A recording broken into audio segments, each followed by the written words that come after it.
Hey guys, in this video we're going to be showing you what's inside a beginner's backpack for going out prospecting. Basically how can you do it like on a budget, but make sure you've still got all the bits that you need to go through and make sure you have an awesome time prospecting. So if you hang to the end of the video, we'll show you all the components. Make sure you stay on and check that out.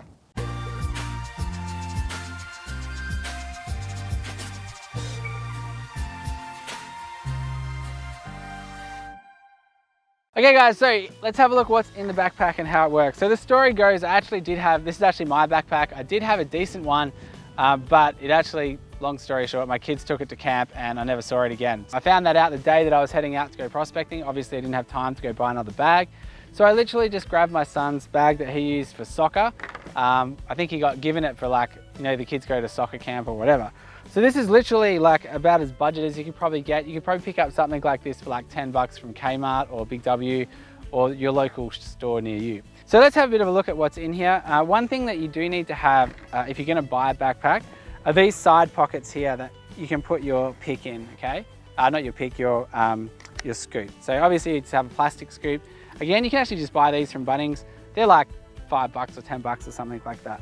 So, and again, we'll put links to everything that's in this bag so you can just go and buy it at the best price. So let's have a look at what's actually inside and how this goes. So again, whether you're left or right-handed, make sure you've got those side picks. That's like the side pockets, that's like a must. And let's have a look and see what's actually inside. So again, this isn't gonna have all the bells and whistles, but it is just gonna be a very basic bag. The first thing that you wanna have is water. Make sure you always carry at least a bottle of water. Particularly like right now, it's probably like 39 degrees. So if you're walking around for an extended period of time, you don't have water, all sorts of bad things can happen, right? Then always carry a headlamp. This is the headlamp I use. We're gonna do a separate video on headlamps. There may be a card up here you can click on to have a look at the different headlamps we use for prospecting. But this one's pretty good. I've had this for a few years. And the battery life, the thing I like about this one, the battery life lasts for like, you know, 3 or 4 days before you have to charge it. So let's have a look. So the other thing that I've got in here, now this is probably a good one. This is an Epipen. I'm like really allergic to bees. Okay, so if you're allergic to bees or that sort of thing, or even like, I don't know, maybe if I got stung by a serious ant, maybe I would like puff up. Now if I'm kilometers away from like the car or whatever, or I get stung by a bee in the neck, like what am I gonna do? Okay, so this is obviously the solution to that. If you've got any sort of prescription medicine or anything that you need to take, make sure that you put it in your bag, because you know, if you get lost or you're stuck out there for a couple of days, that is a really pro tip. So make sure you've got that going on. Obviously I've put tape around the edges so the box doesn't get destroyed. The other thing I've got in here is obviously sunscreen. Let's be real, if you leave me out in the sun, I'm gonna turn red. So make sure you've got some sunscreen. The other thing I've got in here, obviously Chewy, because I like Chewy. And this here, this is what I put my gold in.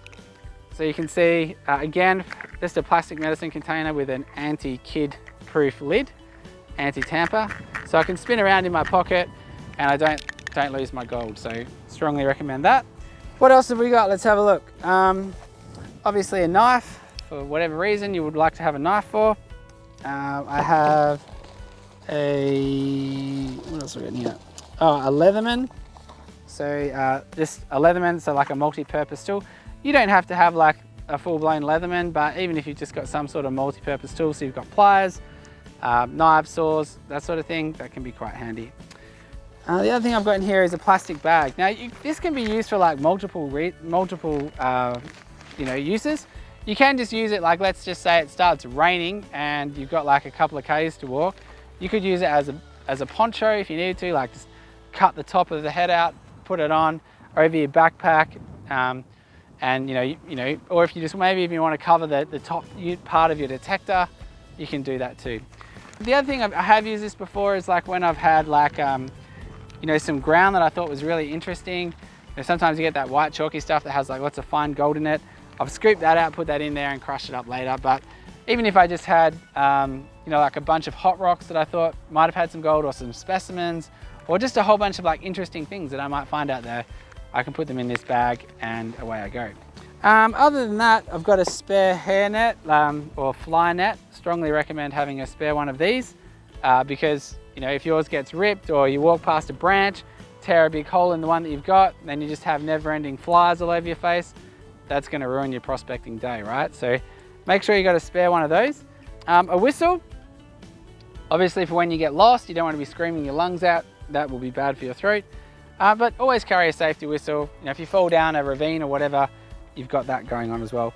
Another thing that we normally have, but I haven't got it on here, it must be in the car, is a small little two-way. And the two-way I'll usually either clip on me or put into the actual bag. So the other last thing that I have in here is a bit of a med kit, okay? So you could have like a small, like a baby first aid kit if you wanted to do that. We have one back at the car. But for me, like I have Nurofen Panadol, some painkillers, some small bandages and Band-Aid, and a cigarette lighter if I need to start a fire or do anything that way. I've got that ready to go. It's just easier than matches, and that's pretty much everything I carry in there. So very basic, guys. Like if you wanted to set yourself up like a basic bag, you probably got most of this stuff lying around the house already. So you could probably just, you know, get this for pretty much next to nothing, and that would do you as a backpack. What is important with the backpack is how you use the bungee cord, okay? So the bungee cord is the part of the bag that connects to you and goes to the detector. And it takes the weight off the detector. It's like this is basically it right here, okay? So it goes to the detector, takes the weight off so you're not carrying it the whole time. Now normally you could wear a harness. A lot of people like to wear harnesses, and you can do that. And we're gonna have another video on like backpacks versus harnesses and different types of harnesses. So if we haven't done that yet, you won't see it, but if we have, you'll see it up in the card here. Make sure you go check that video out. So let's have a look at how this would work. Now, because normally what I would do is I wouldn't suggest this backpack for this, okay? What you wanna have is you wanna have like a strip that comes across here that clips, okay? And then what you can do is you connect your bungee to your detector and off you go doing your detecting, right? Now, what do you do if you get out there and, oh no, realize that this doesn't have that on it? This is literally what happened to me the other day. So what you can do is if you've got some of these in the car, this is what we had. I've got some of these little, I don't know what they're called, shackle clips or whatever. I'll just clip that on one side, loosen this off a little, clip it on the other, and then I can attach my bungee straight to that, right? So I can just go, you know, click that on and away I go. That's what I'm using at the moment. The other thing you can do is you can actually just wrap the bungee around it and then pull it down. But I guess at the end of the day, if you haven't got a backpack that has this, you can pick these clips up. You can get like a bag of like 10 of them for $2 or something like that. Again, we'll leave links in the description to all the bits and pieces. But yeah, look, if you just had a cheap bag, you just wanted to get started, something as simple as that, or just wrapping the bungee cord around would be sufficient. A lot of people also might just click it on one arm as well. So depending on what you want to do. So yeah, that's pretty much everything that you're gonna need in a very basic bag. Literally low budget, you could set this up from home with literally your son's soccer bag to take you out on a trip and get that down. And then, you know, if you wanted to get like a better bag with all the bells and whistles and absolutely everything that you wanted to grab, what you would do is we have another video here. It's actually Matt's bag that he's used like 15 years, all the bits that he's got in there. It's a very comprehensive video. Make sure you click on that and we'll see you in the next video.